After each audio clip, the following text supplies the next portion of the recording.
with the Che Guevara shirt. The guy with the Che Guevara shirt, okay. So what do you think about this guy? Che Guevara? Yeah. What do I think about him? Yeah. If you don't mind sharing it. No, I mean, I'm totally open. I mean, I like him, but I don't know everything about him. I mean, did he... Are you Polish? No, he's Polish. He's Polish, okay. No, Puerto Rican. Okay. No. So why Che Guevara? I'm kind of, every time I see him, I mean, to me it's a little strange coming from USSR. What do you think? Oh, you mean communism? Well, yeah. So yeah, why would you wear, you know, this shirt? Just because of the picture, or is there like real deeper? The struggle. I don't. Listen, I'm the first to say if Che was somebody who was having people killed in killing fields, then I wouldn't support that at all. But you know, I'm not a Communist Party person anyway. But you know that he did, right? I'm people first. Did he? He did. You know that. Him personally? Yeah, him personally. Well, okay, and I'm totally open to this. I will look that up. And he derived pleasure doing that. He did? Yes, absolutely. I mean, that's why, you know, when I see Che Guevara, honestly, my blood just boils. It reminds me of Stalin's and Mao's, you know, all this. I totally understand that, and I'm not that person. I'm not that guy, you know. So there's really no. I mean, were you trying to make a statement by donning this Che Guevara shirt, or it's just nice red? And again, today's May Day, so you're here for a reason. It's just nice red, and I've got no deeper thought process behind how I approach things. And there's no specific reason why specifically on May Day you're here among all this, you know, communists and stuff. I'm sorry? So there is no specific reason why specifically today on May 1st, the May Day, you're among these communists where, you know, Che Guevara fits right in. So in other words, you're here by chance, or you came here on May 1st? I've come to May Day for the past 3 years. I've been involved in Occupy early on. I mean, you don't have to, like, it's not like a confrontation or anything. I told you from the get-go of this conversation. No, of course, absolutely. No, I'm just asking. Yeah. I asked you several times the same question. I figured, you know, maybe my accent kind of prevents you from understanding what I'm saying. No, it's not that. You come across a bit like, you know. No, I'm sorry if I come across. I was in the sun for quite some time. Let me just put it this way. I've read Karl Marx. I think some of the stuff he has to say is right on, but I'm not some person who believes that everyone needs to be, you know, rolled under the umbrella of the dictatorship of the proletariat and all of that shit. I think people come first, human relations come first. That's why I have this quote by Mortimer. Okay, he says it pretty simply. All right, yeah. All right. I believe that. What? All right. What's funny about it? It is good to rely upon others, for no one can bear or beer. I was reading beer. That's what I thought. I thought that you meant that this is the beer. Okay, now I say bear. Okay, bear this life alone. Okay, so nothing to do with beer. Pretty basic. It's bear. Okay. It's pretty basic. Why do I get a feeling you're having fun with this? That's what I do. I am having fun with this. I am. Definitely. With me. With you specifically. No, I'm talking about generally speaking. It feels like that. It feels like you're poking fun of it. I mean, I'm being straight up with you. So am I. It's just Che Guevara's. I mean, honestly, what really rails me up. If you want me to turn the shirt inside out, then we'll have a conversation. No, it's okay. It'd be like I'm just wearing a red shirt. You see a guy with a red shirt. I wouldn't have come up to you. I wouldn't have come up to you. The only reason I came up to you is because of this. I would never divorce you from your history. You come from USSR. USSR, right. I would never divorce you from your history. Horrible circumstances that historically your family, generations of your family might have been through. Whether that includes the Holocaust, the fascism, I'm no supporter of Stalin, Lenin, Trotsky, none of that, to get that out of the way. Che Guevara, to me, which I didn't know about the killing fields, has always symbolized a person who was bringing a message to the poor that they didn't have to stay in their condition, that they could fight to liberate themselves to a better playing field, to a life that mattered, that they weren't just living on the dirt. It's a great idea. Okay, now, I didn't know about all the other stuff. I'm not that guy. I'm not that guy to just blindly support that kind of stuff. People who walk around here and hand stuff, you know, I'm running for socialist president, here's the Trotsky Party. I had a conversation with a guy who was trying to sell me how everything has to be organized into the party, and I don't believe that. There's nothing I can say to convince him of how much more complex it is than that. How people aren't, you know, just these malleable things that you fit into your idea of the world. You know, but there was no convincing him of that. I'm not that person. I'm totally open and responsive to who I'm talking to in the moment, who's around me, and my own politics and self-awareness is to do the good that I can, especially with the homeless, feeding or helping the homeless or those who are downtrodden in the city. That's my first response. That's my empathy. My empathy alerts in that way. Fundamentally, do you think that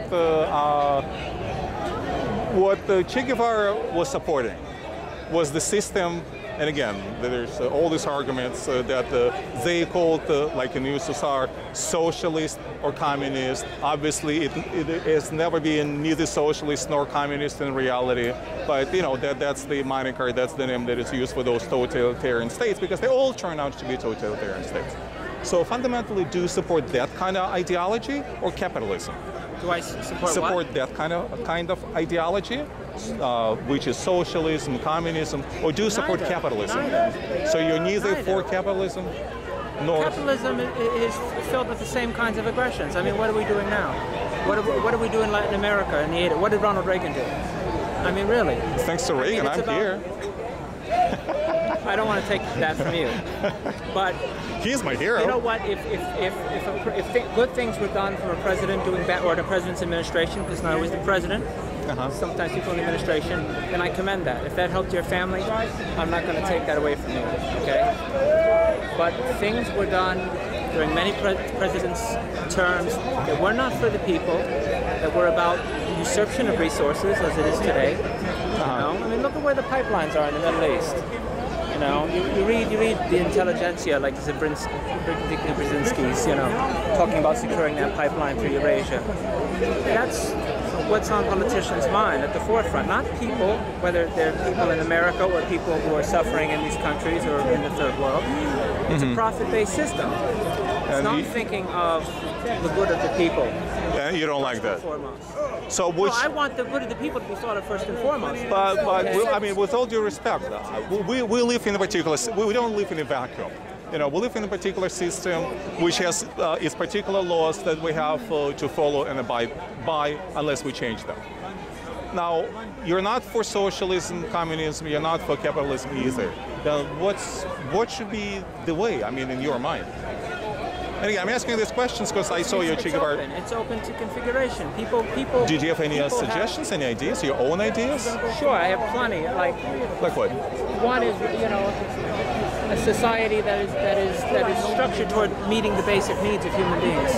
Period. Okay. When you pass people living in squalor, why? If the resources are there, and they're there. That's correct. They're there. The resources are there. There's not a lack of resources. As a matter of fact, it just gets thrown away. Okay, because there's not capital or money to pay for it. Why is that? Okay, so an economy or an economic system tailored towards not taking that excess and just throwing it away, but meeting the needs where people are hurting.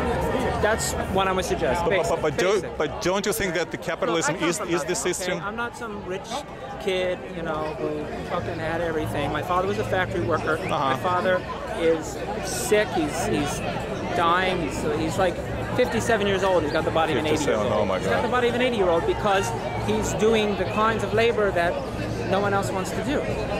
Standing on your feet all day, his whole leg has gone brown. Okay, he's got no circulation in his leg. Okay, I come from the poorest economic skill you can imagine. Not poor in the suburbs, poor. My father had to move from here, move down south to the most impoverished regions. So that's my experience, is poverty. My experience, which is violent. It's a kind of violence, and the way you're treated by the services here in America, whether they're social services or the administration, bureaucratic administration, and the way they treat the poor, and the shame, and just the adversity that poor people have to face when they're trying to get help. Now, my father was not somebody my father worked every day of his life. You hear these narratives of poor people who do nothing. Right. That's commendable. I mean, that's the generation that was thinking this way, and it's very commendable. Unfortunately, the way I see it, and that's why the things are getting worse in this country, especially under Obama, as far as I'm concerned, is precisely because they incentivize people not to work, and basically get paid by the government, get taken care of the government. And that's the system that, well, essentially could be called, socialism in a way. We call it social services here, obviously, because fundamentally it is a capitalist society. But the problem is, again, in my view, the more social programs we give out to other people, I mean, what's the point of work? I mean, why should they work?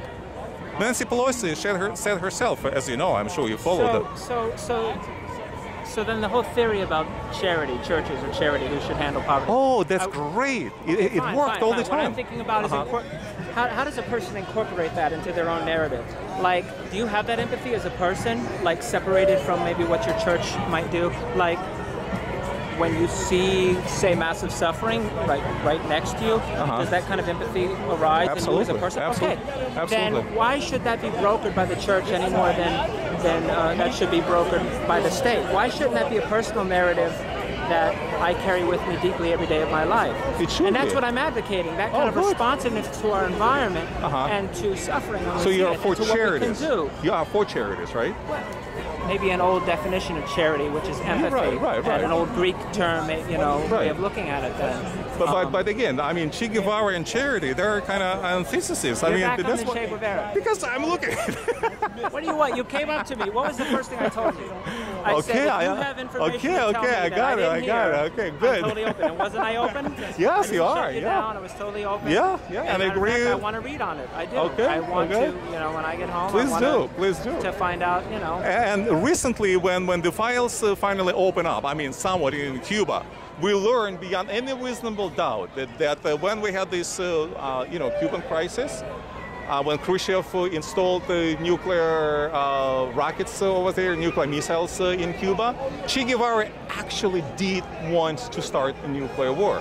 Given a chance, he would have pushed this button. He couldn't care less about, literally, millions, if not tens of millions of Americans being killed for his lofty idea. The ends don't justify the means, either for whether it's Guevara or anybody who considers himself revolutionary, pro-people, or America, or any system. I'm just giving some additional information, about Che Guevara. But I'm bringing that point to home for me, too.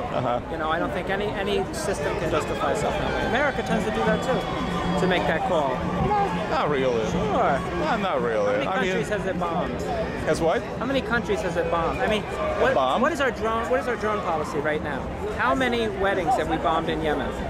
Indiscriminately, of innocent people, not terrorists. How many people have we been bombing with the drone policy under President Obama? Okay, that's no small. I would rather capture them. I would rather interrogate them. I would rather get information, do something that Bush had done, and that would have helped us. I mean, Obama, he just wants to say that there's, let's say, workplace violence when and about terrorists at the military base kills. I'm sorry, I didn't know if they were marching. Are they marching? I'm not yeah, they're marching. Are you going to march with them? Do you know where they're marching to? Usually to City Hall. That's where it's been the last 2 years. City Hall, really? Usually, it's down towards it's quite Wall Street. Thank you. It's quite a schlep. Okay, May 7th. All right. Get them out and get them moving. Yeah, sure. All right, so let me join the march too. Let me talk to some other people before they leave then. Okay. So please read up on nice Vladimir is my name. Vladimir? Vladimir, yes. Okay, pleasure. Thanks, bye-bye.